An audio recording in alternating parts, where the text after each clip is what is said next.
Assalamualaikum warahmatullahi wabarakatuh. Perkenalkan, nama saya Najwa Wadatul Aini dari semester 7A Pendidikan Ilmu Pengetahuan Sosial.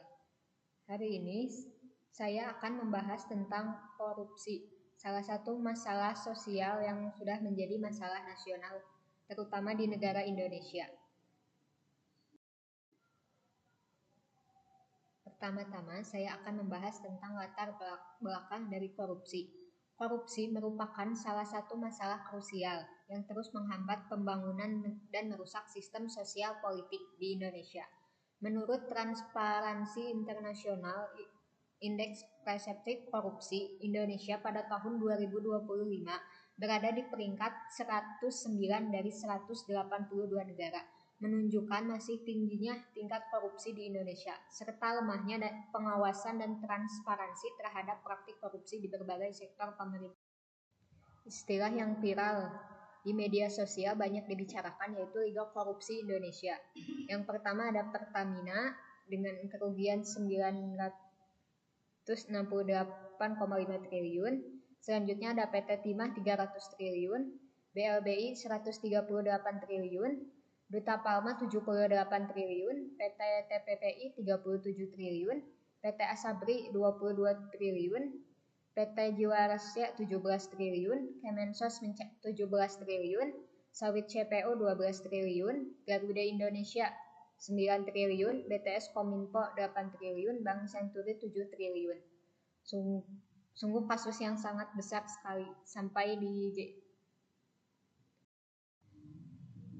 definisi korupsi. Menurut Undang-Undang Nomor 31 Tahun 1999 dan Undang-Undang Nomor 20 Tahun 2001, korupsi adalah setiap perbuatan melawan hukum dengan tujuan memperkaya diri sendiri, orang lain, ataupun korporasi yang dapat merugikan keuangan atau perekonomian negara. Ini mencakup penyalahgunaan kewenangan, suap, penggelapan, pemerasan, kecurangan, benturan kepentingan, dan gratifikasi.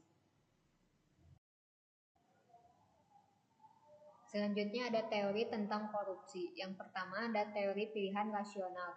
Menurut pendekatan ini, keputusan untuk melakukan korupsi merupakan hasil analisis individu atau keuntungan dan risiko yang diperoleh. Jika seseorang menilai bahwa manfaat korupsi lebih besar daripada risiko seperti hukuman, maka ia memilih untuk melakukan korupsi. Artinya pelaku korupsi semata karena moralnya yang rendah, karena juga lingkungan yang memberikan peluang tinggi dan resikonya yang kecil.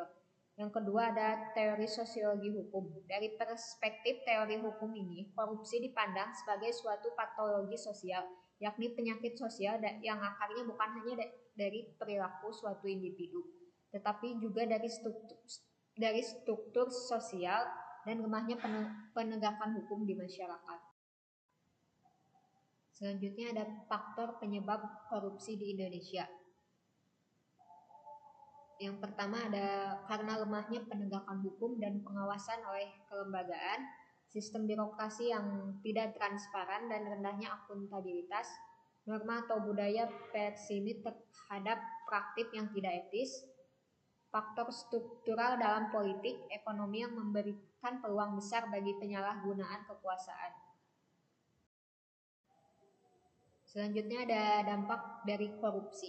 Korupsi menyebabkan dampak negatif yang luas, antara lain menyebabkan kerugian ekonomi dan juga pembangunan karena anggaran publik yang disalahgunakan. Ketidakadilan sosial, di mana layanan publik menjadi tidak merata. Turunnya kepercayaan terhadap lembaga negara. Studi menunjukkan bahwa korupsi menyebabkan menurunnya kesejahteraan sosial dan memicu perubahan negatif dalam tatanan sosial. Upaya pemberantasan korupsi. Yang pertama ada peran aktif dari lembaga hukum seperti KPK, Komisi Pemberantasan Korupsi.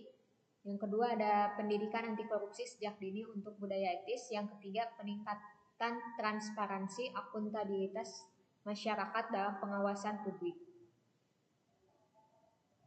Kesimpulannya, berdasarkan hasil analisis, korupsi adalah masalah struktural yang sangat kompleks dan berakar dalam berbagai sektor kehidupan di Indonesia.